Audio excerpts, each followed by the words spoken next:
কি করা হয়েছে, সে জীবিত নাকি মৃত। আমার ভাইয়ের তখন মাত্র 1.5 বছর বয়স ছিল। আমার আম্মু আমার ভাইকে কোলে নিয়ে বলেছিল, স্যার আমার বাচ্চাটার দিকে তাকান, দয়া করে আমার স্বামীকে খুঁজে বের করুন। সেই অ্যাপ্লিকেশনটা বললো র্যাবের বিরুদ্ধে অভিযোগ বলে অ্যাপ্লিকেশনটা ছুঁড়ে ফেলে দিল। জড়িত এইসব প্রমাণ লুটপাটের সাথে কারা জড়িত, তাদের বিরুদ্ধে এখনো কোনো ব্যবস্থা নেওয়া হয়নি। আজকে যখন 15 জনকে নিয়ে আসা হচ্ছে, র্যাবের গাড়ি দিয়ে সেফটি দিয়ে তাদেরকে নিয়ে আসা হচ্ছে, যেন তাদের উপর কেউ কোনো আক্রমণ করতে না পারে, তাদের উপর কেউ কোনো অ্যাটাক করতে না পারে। তাদেরকে এসি গাড়িতে করে আনা হচ্ছে, তাদের যেন শরীরের ঘাম না ঝরে, তাদের যেন গরম না লাগে। অথচ আয়না ঘরে যখন 8 বছর ধরে 10 বছর ধরে একটা মানুষ মৃতর মতো ছিল, দিনের পর দিন সেই অন্ধকারের মধ্যে, সেই গরমের মধ্যে, শীতের মধ্যে। আরমান আঙ্কেল বলেছে, আপনারা সবাই দেখেছেন যে ঠান্ডার মধ্যে তাদের কত কষ্ট হয়েছে। সেই বিচার যদি সুনিশ্চিত করতে হতো, তাহলে আমার মনে হয় না যে এই বর্তমান সরকার তাদের জন্য এই আরামদায়ক প্রিজন ভ্যানের ব্যবস্থা করতেন। তাদের জন্য সেনা কর্মকর্তাদের আন্ডারে, তাদের জন্য ক্যান্টনমেন্টে একটা সুন্দর রুম স্থাপন করা হতো। আমার মনে হয় না, যদি সুষ্ঠু বিচার আমরা প্রত্যাশা করি, তাহলে এইসব আমরা দেখতাম না। আমরা এইসব দেখতাম না যে তাদেরকে প্রিজন ভ্যানে গাড়িতে করে আরামে নিয়ে আসা হচ্ছে। আমরা তাদেরকে, সাধারণ মানুষদেরকে, সাধারণ কয়েদিদেরকে যেই কঠোর বাস্তবতার মধ্য দিয়ে, যেই কঠিন প্রিজন ভ্যানের মধ্য দিয়ে নিয়ে আসা হয়, সেই ভ্যানে করেই নিয়ে আসতো। বিচার সুনিশ্চিত না বলেই তাদের জন্য এই ব্যবস্থা করা হয়েছে। আমি আনিশা ইসলাম ইনশা, আমার বাবা ইসমাইল হোসাইন বাতেন, মিরপুর এলাকা থেকে 2019 সালের 19 জুন। আমার বাবা কাঠ ব্যবসায়ী ছিলেন, আমাদের সমিল ছিল এবং বাজিতপুর নিকলিজ উপজেলার জিসাসের প্রতিষ্ঠাতা সভাপতি। আমার বাবা যেদিন গুম হয় 19 জুন, সেই দিনই আমরা পুলিশের কাছে যাই যে র্যাব দুপুরবেলা আমার বাবাকে নিয়ে যাওয়া হয় আনুমানিক 1:30 থেকে 2:30টার মধ্যে, এবং ততক্ষণের মধ্যে কোনো সিসি ক্যামেরার ফুটেজ পাওয়া যায়নি।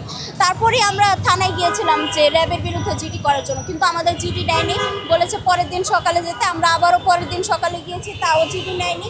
তারপর একটা মিসিং কেস নেয় যে আমার বাবা নিখোঁজ হয়ে গিয়েছে। সেই দিন থেকে আজ পর্যন্ত এমন কোনো জায়গা বাদ নেই যেখানে আমরা না গিয়েছি। র্যাব হেডকোয়ার্টার থেকে শুরু করে ডিবি, ডিজিএফআই, প্রত্যেকটা জায়গায় আমরা গিয়েছিলাম। সেই 20 জুন থেকে আজ পর্যন্ত আমরা এই চেষ্টা অব্যাহত রেখেছি, কিন্তু এখন পর্যন্ত আমরা জানতে পারিনি আমার বাবার সন্ধান। প্রশাসন আশ্বাস দিয়েছে সেই বিগত স্বৈরাচারী আমলেও, আর এখনও স্বৈরাচারী আমলে কয়েকদিন পরই যখনই আমরা কোথাও যেতাম র্যাব হেডকোয়ার্টারে, বলতো পুলিশের কাছে যান। ডিএমপি পুলিশ কমিশনার আমাদের অ্যাপ্লিকেশনটা পর্যন্ত পড়ে নাই র্যাবের বিরুদ্ধে অভিযোগ বলে। আমার ভাইয়ের তখন মাত্র 1.5 বছর বয়স ছিল। আমার আম্মু আমার ভাইকে কোলে নিয়ে বলেছিল, স্যার আমার বাচ্চাটার দিকে তাকান, দয়া করে আমার স্বামীকে খুঁজে বের করুন। সেই অ্যাপ্লিকেশনটা বললো র্যাবের বিরুদ্ধে অভিযোগ বলে অ্যাপ্লিকেশনটা ছুঁড়ে ফেলে দিল, খুলে পর্যন্ত দেখে নাই। আমার মা আমার ভাইকে নিয়ে আমরা সেখানে 3 দিন গিয়েছি, সারাটা দিন অপেক্ষা করেছি। সে যখন আমাদের সাথে দেখা করলো, আমাদের অ্যাপ্লিকেশনটা পড়ে নাই, ঢিল মেরে ফেলে দিল র্যাবের বিরুদ্ধে অভিযোগ বলে। যখনই আমরা র্যাব হেডকোয়ার্টারে গিয়েছি, বলেছে পুলিশের কাছে যান। পুলিশের কাছে গেলে বলেছে র্যাবের কাছে যান, এটা আমাদের ব্যাপার না। ডিবি থেকে শুরু করে সব জায়গায় আমরা গিয়েছি। ডিবি হারুন আমার আম্মুকে সারাদিন ধরে বসিয়ে রেখেছে। তার বাড়িও কিশোরগঞ্জে, আমার আব্বুও কিশোরগঞ্জে।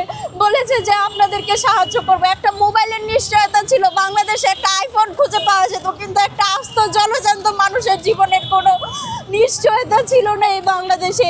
এখন পর্যন্ত আমি সুষ্ঠু কোনো বিচার পাইনি, এবং বিচার যে পাবো সেই আশাও ব্যক্ত করতে পারছি না। আমার মূল দাবি, এই জুলাই অভ্যুত্থানের পরে আমি অন্তত এই বাংলাদেশ থেকে আশা করি যে আমি সুষ্ঠু বিচার পাবো। আমার বাবার সাথে কি করা হয়েছে, সে জীবিত নাকি মৃত, সেই প্রশ্নের উত্তরটুকু আমি জানতে চাই। আমি আর আমার বাবার ছবি হাতে নিয়ে দিনের পর দিন রাস্তায় এভাবে দাঁড়াতে চাই না। আমাদেরকে সব দিক থেকে কলুষিত করে রাখা হয়েছে, সামাজিকভাবে, মানসিকভাবে, অর্থনৈতিকভাবে। আপনারা জানেন যারা গুমের শিকার, সেই পরিবারের স্বজনরা তাদের ব্যাংক অ্যাকাউন্ট পর্যন্ত কোনো টাকা তুলতে পারছে না, কোনো সয় সম্পত্তি কোনো কিছু ভোগ করতে পারছে না। আইন উপদেষ্টার সাথে যখনই আমার কথা হয়, উনি বলেন মা আর একটু সময় দাও, আর একটু সময় দাও। 1 বছর ধরে ওনাদেরকে সময় দিয়ে যাচ্ছি আমরা, কিন্তু এখন পর্যন্ত আমাদের সামান্য টাকাটুকু পর্যন্ত ব্যাংক থেকে তুলে দেওয়ার ব্যবস্থা করতে পারেনি এই অন্তর্বর্তীকালীন সরকার। যখন জাতিসংঘ থেকে স্পেশাল রিপোর্টার এসেছে, প্রধান উপদেষ্টা গুম তদন্ত কমিশনকে উপদেশ দিয়েছে কিভাবে এই গুমের শিকার পরিবারদের ব্যাংক অ্যাকাউন্টগুলো ফিরিয়ে দেওয়া যাবে। আমরা তো সরকার থেকে কোনো অনুদান চাচ্ছি না। আমি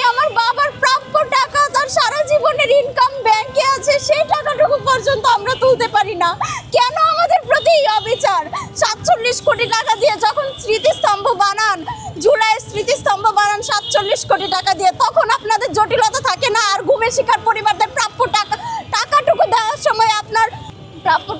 দেওয়ার সময় আপনাদের জটিলতা থাকে, অথচ এটা সবার প্রাপ্য ন্যায্য পাওনা।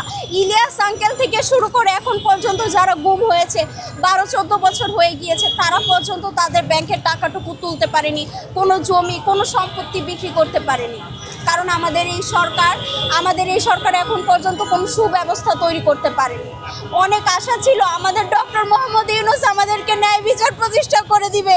আমি খুবই আশাবাদী ছিলাম যে জুলাই আন্দোলনের পরে আমি আমার বাবাকে ফিরে পাবো, এই বাংলাদেশে ন্যায় বিচার পাবো, কিন্তু তা এখনো পাচ্ছি না। জানি না এই অন্তর্বর্তীকালীন সরকার চলে গেলে আদৌ আর কোনোদিন এই বাংলাদেশে হেফাজত, বিডিআর, পিলখানা, গুম, বিচার বহির্ভূত হত্যাকাণ্ড এগুলোর বিচার হবে কিনা। আমার মূল দাবি, আমি আমার বাবা সহ যারা গুম হয়েছে এবং বিগত এই 16 বছরে যত অন্যায় অত্যাচার বিচার বহির্ভূত হত্যাকাণ্ড হয়েছে, সেই সকল কিছুর জন্য যারা দায়ী তাদের বিচার করা হোক, তাদেরকে আইনের আওতায় আনা হোক। তাদেরকে যেন এভাবে আরামায়েশে রেখে বিচার থেকে বাদ দিয়ে দেওয়া না হয়, তারা যেন আইন থেকে রেহাই না পায়, তাদের যেন শাস্তি হয়, তাদের যেন বিচারের আওতায় আনা হয়।